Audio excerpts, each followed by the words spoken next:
यदि आप इन 4 वैदिक मंत्रों को अपने जीवन में अपना लो तो जीवन में कभी आपको कोई दुख नहीं दिखाई देगा, किसी प्रकार का कोई कष्ट नहीं दिखाई देगा। साक्षात भगवान ही आपके साथ आपके कष्टों को हर लेंगे। आप खुद अनुभव करेंगे कि परमात्मा की विशेष कृपा उस पर बनी हुई है अगर आप इन 4 वैदिक मंत्रों को अपने जीवन में अपना लो। आप चाहे छोटा काम करते हो, पान की दुकान हो, सब्जी की दुकान आप लगाते हो, या बड़ा व्यापार हो, ट्रेडिंग करते हो, बड़ा कार्यालय हो, रोजगार पर आपने लोगों को रख रखा हो, आप फिल्म स्टार हो, मूवी आपको ना मिल रही हो, विभिन्न प्रकार के कष्ट हो सकते हैं। हो सकता है पैसा आपके पास है लेकिन घर में बड़ी समस्याएं उत्पन्न हो रखी है, आपसी कलेश है। ये सब प्रकार के कष्ट आपके घर से बिल्कुल समाप्त हो जाएंगे, आपके जीवन से बिल्कुल समाप्त हो जाएंगे यदि आपने श्रद्धा पूर्वक, भक्ति पूर्वक, समर्पण पूर्वक इन 4 वैदिक मंत्रों को अपने जीवन में अपना लिया। इन 4 मंत्रों को कैसे जाप करना है ये विधि मैं आपको बताऊंगा। वैदिक विधि है और सीधे परमपिता परमेश्वर से मैं आपको जोड़ रहा हूं। ये आप बात ध्यान रख लीजिएगा। सबसे पहले तो आपने जब सुबह उठना है, उठने के बाद स्नान करना है। यदि आप स्नान करने में सक्षम नहीं है, स्नान नहीं कर पा रहे हैं किन्हीं भी कारणों से, तो अपने जो अष्ट द्वार हैं, 8 द्वार, आपके 2 आंखें, 2 कान, नाक, मुंह और 2 गुप्तांग और आपके दोनों हाथ और दोनों पैर, इनको आप पूर्ण रूप से शुद्ध कर लीजिए। वैसे तो स्नान करना चाहिए, यदि आप स्नान नहीं कर पा रहे हैं तो अपने अष्ट द्वारों को और अपने दोनों हाथों को और पैरों को पूर्ण रूप से शुद्ध कर लीजिए। उसके बाद आप अपना आसन लगाइए, आसन लगा करके बैठ जाइए और बैठने के बाद सबसे पहले आपने परमपिता परमेश्वर को प्रणाम करना है। कैसे प्रणाम करना है? दोनों हाथ जोड़ेंगे। हाथ जोड़ने के बाद ओम नमस्तस्य नमस्तस्य नमस्तस्य नमो नमः। ओम विश्वानि देवं निरंकारं सर्वव्यापं संसारसारं चिदानंदरूपं वेद ज्ञानं न्यायवीर्यं कल्याणिकारं करुणावतारं मुक्तेश्वराय क्लेशनाशाय योगेश्वराय शंभो महादेवाय सदा वसंतं हृदयारविंदं भवं भवानी सहितं नमामि, भवं भवानी सहितं नमामि।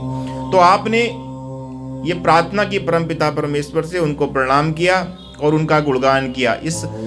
इसका जो मैं भावार्थ आपको बताने जा रहा हूँ उसको आप सुन लीजिएगा। फिर उसके बाद हम जो वैदिक 4 मंत्र हैं उन मंत्रों का हम जाप करेंगे। कितना जाप करना है, किसको कितना जाप करना चाहिए, इस विषय में मैं आपको बताऊंगा। इस प्रार्थना का पहले आप मतलब जान लीजिए। इसमें हमने प्रार्थना की है परमपिता परमेश्वर जो ओमकार है उसको हमने प्रणाम किया है, बारंबार प्रणाम किया है। विश्वानि देव, विश्व के वो देवता हैं। निरंकारम, वो निराकार हैं। सर्वव्यापम, वो हर जगह व्याप्त हैं। संसार सारम, उन्होंने ही यह सृष्टि का निर्माण किया है। चिदानंद रूपम, सतचित आनंद है।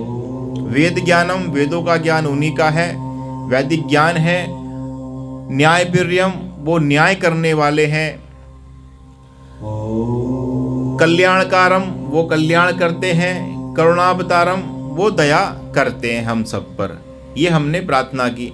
मुक्तेश्वराय, वो हमें मुक्ति देते हैं, दुखों से मुक्ति देते हैं और इस जन्म मरण से मुक्ति देते हैं। क्लेशनाशाय, हमारे भीतर, हमारे परिवार में आसपास में जितने भी क्लेश हैं वो समाप्त करते हैं।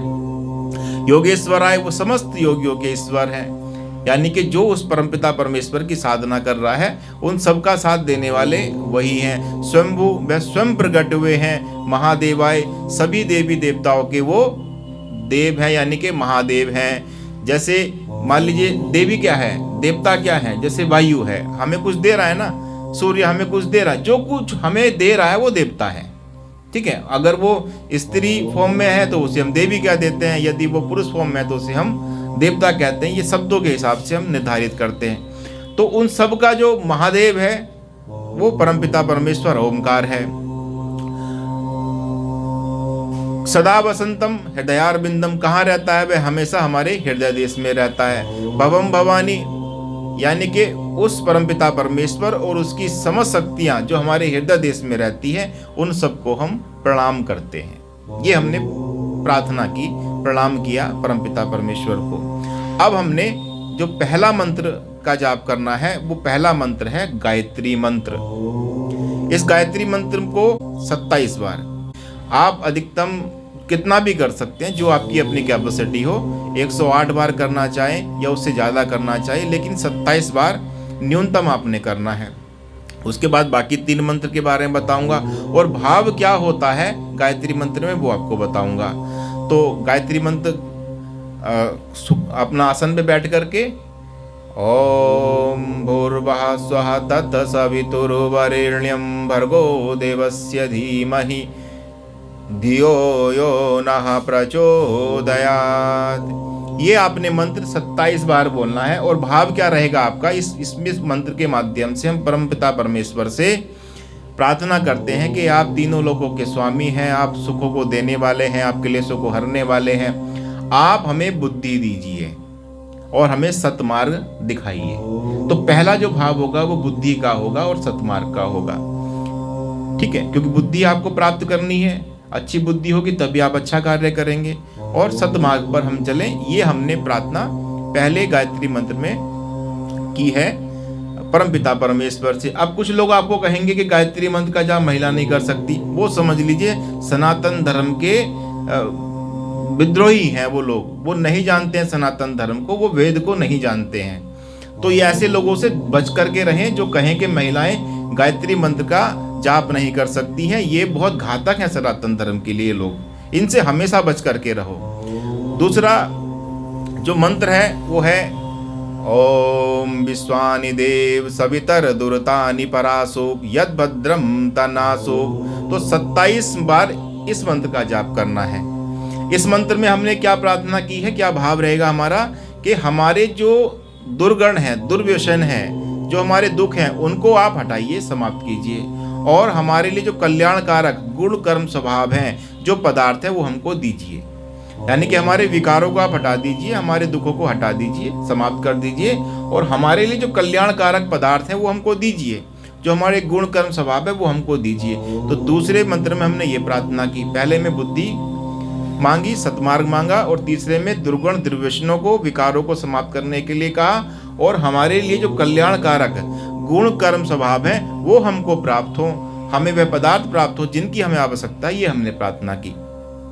तीसरा मंत्र ओम प्रजापते न तदातन्यो विश्वा जातानि परिता बभूव यत् कामास्ते जुहुमस्तन्नो अस्तु भयं श्याम पतयोरयिणाम। हम 27 बार न्यूनतम जाप करेंगे, 27 बार, ठीक है? इस तीसरे मंत्र में हमने परमपिता परमेश्वर से प्रार्थना की है कि मैं जो कर्म कर रहा हूं उस कर्म का मुझे फल चाहिए, क्योंकि कर्म तो करना पड़ेगा और कर्म का उत्तम फल मिले, ये हमने प्रार्थना की है तीसरे मंत्र में। तो पहले मंत्र में हमने बुद्धि मांगी, सतमार्ग मांगा। दूसरे मंत्र में हमने कहा कि हमारे दुर्गुणों को, दुर्व्यसनों को, विकारों को समाप्त करो, दुखों को हटाओ, और हमारे लिए जो गुण कर्म स्वभाव हमारे लिए अपेक्षित हैं, जो पदार्थ अपेक्षित हैं, उन्हें हमें आप दीजिए। और तीसरे मंत्र में हमने कहा कि हमारे जो किए गए कर्म हैं उन कर्मों का हमें उत्तम फल आप दीजिए।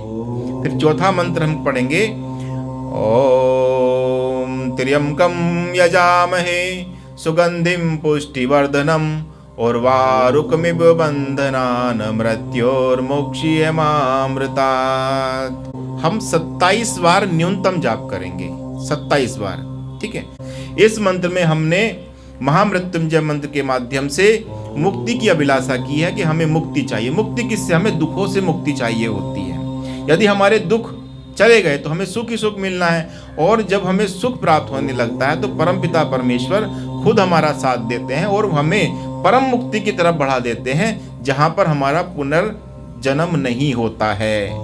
तो ये जो चारों आपको मैंने वैदिक मंत्र बताए हैं, यदि आपको या आप इन्हें अपने जीवन में नित्य अपना लोगे तो ध्यान रखना कभी भी किसी प्रकार का कोई कष्ट आपके जीवन में नहीं आएगा।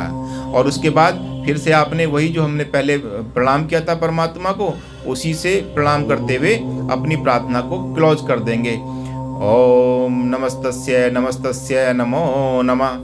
ओम विश्वानि देवं निरंकारं सर्वव्यापं संसार सारं चिदानंद रूपं वेद ज्ञानं न्यायप्रियं कल्याणिकारं करुणावतारं मुक्तेश्वराय क्लेश नाशाय योगेश्वराय स्वयंभू महादेवाय सदा वसन्तं हृदयारविन्दं भवं भवानी सहितं नमामि। ओम शांति शांति शांति। इस प्रकार यदि आप इन चारों वैदिक मंत्रों को अपने जीवन में अपना लोगे तो आपका निश्चित ही कल्याण होगा, सुख ही सुख आपके जीवन में होगा। आप इन मंत्रों की आहुति भी दे सकते हैं, देव यज्ञ कर सकते हैं। देव यज्ञ कैसे करते हैं ये मैं आपको कल के कार्यक्रम में बताऊंगा कि कल हम पूरा देव यज्ञ यहाँ पर करके दिखाएंगे कि किस प्रकार से इन मंत्रों की आहुति दी जाती है और उससे क्या क्या आपके जीवन में परिवर्तन आने वाले हैं। इन मंत्रों को जो जाप करते हैं उनके जीवन में हमेशा सुख होता है। दुख आता भी है तो उनको पता ही नहीं लगता कि कब दुख आया और कब चला गया। इसलिए मैंने कहा कि इन 4 वैदिक मंत्रों को अपने जीवन में अपना लो। और योगी परिवार का प्रत्येक सेनानी इस मंत्र का वो जाप करते हैं। इसी मंत्र के माध्यम से, इन्हीं मंत्रों के माध्यम से परमपिता परमेश्वर की उपासना करते हैं और सबका कल्याण हो रहा है।